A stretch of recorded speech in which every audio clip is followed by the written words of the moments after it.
Hey guys, Sens here and welcome to the stream room. As always, Vanguard is finally here. Yay!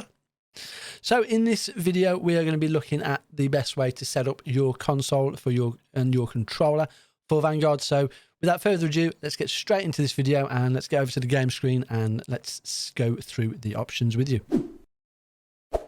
Okay guys, first of all, these are my settings and what work well for my preferences, but you can always take a bit of a base setting from these as well and see what works best for you. Some of them are a bit negotiable, so you can like tweak them here and there, of course, and some of them are pretty much turn them on, turn them off. Generally, it's actually turn them off, but we'll go through each one. We're going to go through the controller settings, graphics settings, audio settings, and the interface settings. The first one and the second one, the graphics one, are the most in-depth sort of ones, but we'll just go straight through them and hopefully you guys can get a nice basis for your controller.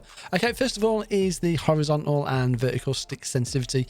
I have mine on 7 and 7 and I have the ADS sensitivity multiplier down to 0.8. This seems to work really well and I think it's quite good at the minute. Obviously I might tweak it, might go up to 8 and 8 at some point just to test it out, but 7 and 7 seems quite nice, so I can like turn and move quick in the game, and then that 0.8 multiplier just helps me slow down and fine tune my aim when I'm in game, so that's pretty decent. The custom sensitivity zoom I haven't gone into yet. For sniper rifles we probably might turn that up a little bit, but we'll leave that for a later date. My button layout is the default. I know some of you guys might like the tactical layout, but I'm pretty standard. I like the default settings. And response curve, most of you probably want it on standard. I have mine on linear just because I have an Xbox Elite 2 controller, so I set up my curve actually in the controller app itself, so I don't change anything. Most pros and gamers use dynamic as well, that reverse S curve. They like that a lot, but generally the standard is pretty much what most people should gravitate to if you've been playing Call of Duty a long time, and that's where it is. Controller vibration, always have it off. I don't really care about that one. And the weapon fire threshold, some guns, depending on how you press your trigger up and down, you know how much you press your trigger, it does change how the gun fires. Pretty much turn that off. You don't need it, you don't want it. Now your minimum left trigger, minimum dead zone, I've just put that to 0 because I've set up mine up so it fire instantly through the controller app anyway, so it doesn't really make any difference. This one here is the big one, your left stick and your right stick dead zone. Now I do have a little bit of stick drift on my Elite controller, so I have mine on 8 and 8. The default is 10 and 10. You do want to drop that down as much as you can. Get yourself into a custom game, just fiddle with the sticks a little bit and just see how much drift you get left and right, up and down and stuff like that. See if you get any drifts, and I set this accordingly. I say drop it down to about 4 to begin with and then work your way back up. It doesn't take you long to set it up and you are absolutely golden, and then trying to eliminate as much of that drift as possible. I can get away with 7. I do get a tiny bit of drift, but 8 I get no drift at all, so it just depends on which way you want to do it really. In the gameplay I have the target aim assist on, and if you go down here you got the target aim assist mode. Now I've pretty much done with default and the Black Ops one. They're very similar. I do prefer the Black Ops one, so that's one I'm on at the minute. Default is pretty standard really. They're very similar. You do get that rotational aim assist as well. If you're using precision or focusing, you don't get those the rotational aim assist. So go with Black Ops or default. I'm going to stick with Black Ops for now. The ADS aim assist, that's just for campaign and zombies, so you don't need to worry about that. Weapon mount activation, I do keep the same. ADS, like aim down sight and then melee. Automatic sprint, I've got my automatic sprint on. You can go automatic tac sprint if you wish, but I have automatic sprint on, and away we go. Auto move forward is off. Sprint cancel reload, some of you might like it on just in case you get caught somewhere in a reload, but I have mine off because I don't want my my reloads to be cancelled while I'm sprinting. So yep, put that on. That's just my personal preference on that one. Now slow behavior, I've been just playing around with hold and tap, so I think I'm preferring tap, but I am just trying out hold just to see how it goes, but we'll keep that on. Okay, let's move on to graphics because this is where there are some very important settings you need to do. Obviously you've got your safe area. Brightness is definitely a good one to do. You want to be around about 50 thereabouts, you know, within 5 or something like that. Mine's on 47. Do it that way and then adjust your monitor to the settings. It's going to help you out loads. The color's going to be nice. And you don't, if you have it too, if you go up like here to get it bright, you're going to get washed out. It's not going to look nice and there's going to be no contrast. So yeah, I've got mine set on 47, but just play around with it. Go to about 50% and then adjust your monitor to suit your needs. Okay, a little quick note about field of view. This is going to help you out, especially if you're a console player, and I do strongly encourage you to change this field of view. You are generally being set at 80, so you're quite narrow in the width that you can see either side of you. Increase that up to 90 to begin with, see how you get on. I have mine set at 100. It is pretty nice.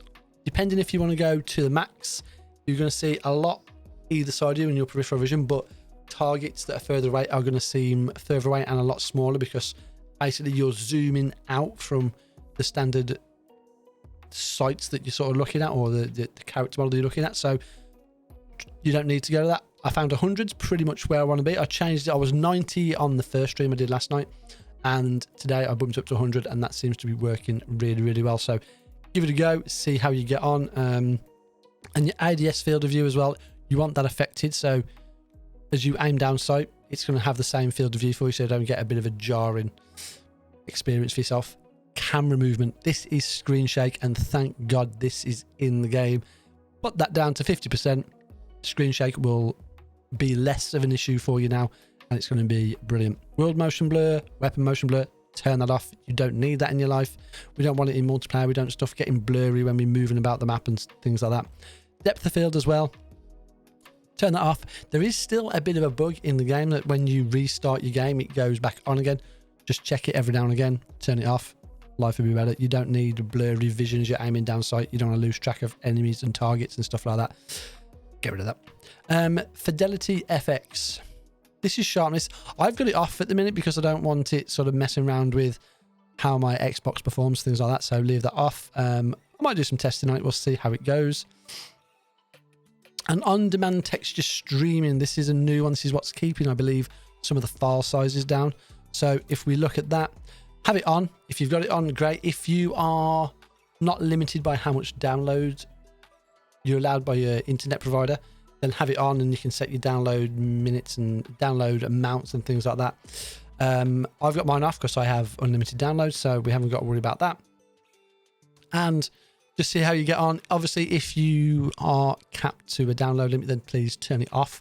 That way, then you are still able to play and get a good experience. Okay, next we're going to move on to audio. There's not actually a lot here, really, to be honest. Master volume is just a set to your own preference. I do have to turn mine down a little bit so I can hear the game volume and stream can hear it. It's mainly set up for streaming, but I just turned mine down to about 80%. I will play about with it a little bit just to see how it gets on, but I left it 100% on the first stream and it was a bit too loud, but that's okay. Music volume, I just turn that off because it just gets in the way of the gameplay and all that type of stuff and I don't want to hear it. Dialogue volume, this is Captain Butcher. Yeah, we want to turn him down. He gets a bit annoying sometimes, bless him. So yeah, I'll turn him down a little bit. Sound effects volume, you haven't got to worry about. Hit marker sounds, it's completely up to you. You've got Vanguard, Classic and None.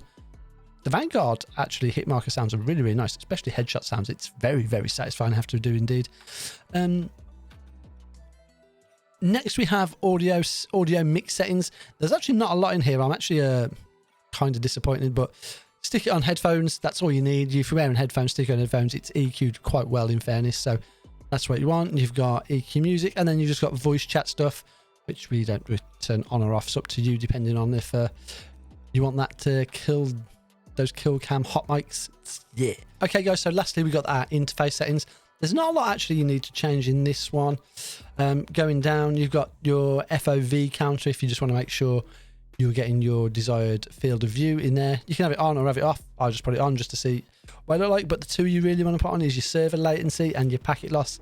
This just makes you know and just enables you to see if any funny business is going on, if your deaths you're doing or anything going on is just down to latency or packet loss that you might be getting, and you can adjust where necessary.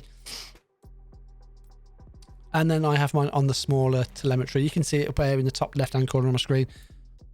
Small or large, up to you. I have mine on small. You don't really need it any bigger. And one of the last ones you need is the minimap shape. Fair play to Sledgehammer Games. They have it default to square. GG. You do get a bigger minimap if you go with the square one over the circle one. It's about 25-27%, something in that area. So you get more view on your minimap. So definitely keep it on square. Circle, you shouldn't need it now. Just go square. That's all you got to do. Just go square. And crosshair bobbing, turn that off. It's disgusting. You don't need your crosshair bobbing up and down on your screen when you're trying to shoot stuff. Yeah, it's just not good. Okay, guys, so those are my sort of desired preferred settings at the minute for Call of Duty Vanguard. It is working for me quite well. Obviously, some of those bits are personal choice, especially with your sensitivity settings and those type of things, but most of those, especially like the background blur and all that type of stuff, turn that stuff off. Motion blur, you don't need it. It's bad for you. It will get you killed, I promise you that. Thank you guys very much for watching the video. Please hit the like button and subscribe to the channel if you haven't, and I will see you guys in the next one. Bye bye for now.